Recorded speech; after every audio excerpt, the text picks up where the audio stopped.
ќе остави газдите да бидат виновни за едниот генерален штрајк и во јавниот и во приватниот сектор. Газдите мора да сватат дека имаат пријатели само во работниците. Може да имаат непријатели. Владата не им е пријател затоа што ги казнува, институциите ги даношат, им праќаат контроли и како што им кажуваат, тие се договараат со своите вработени, а ги оставаат газдите да се договорат сами со своите вработени. Што е проблем?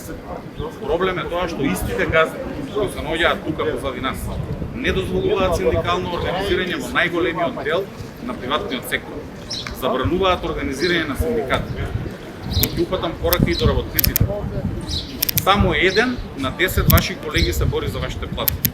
Можете да замислите што ќе беше ако се боревме 8 од 10 работници. Можете да замислите што ќе беше ако од 540.000 работници само 100.000 работници излезевте на улица и дали денеска ќе требаше да продолжуваме со блокадите, дали ќе треба да организираме уште еден голем работнички протест, дали ќе треба да организираме генерален штрајк во јавниот и приватниот сектор.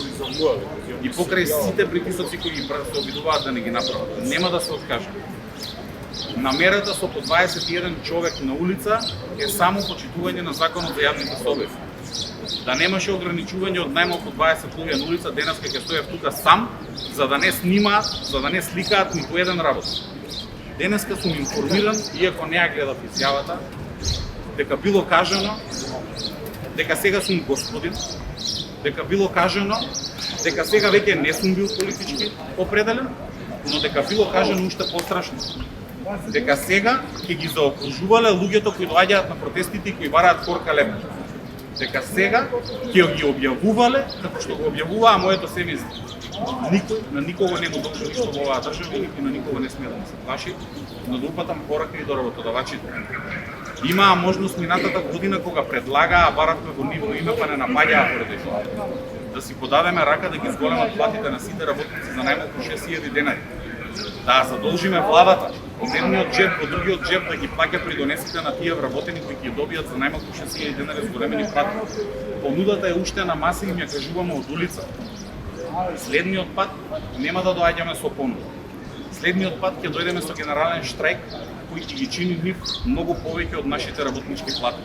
Само еден ден затварање на компаниите, затварање на институциите и затварање на државата, државата ќе ја чини многу повеќе од целогодишно зголемување на работничките плати, односно државата ќе ја чини многу повеќе од тоа што може да го направи сега, да прифати, да ги покрие придонесите со задушително социјално осигурување. Не бараме тие да уплаќаат за газдите како што некој сака да каже.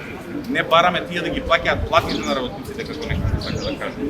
Работодавачите ќе ги платат платите, но тие да се откажат од делото колачот за тоа што платеа тоа лани, кога работодавачите го бараа од нив заедно со СС.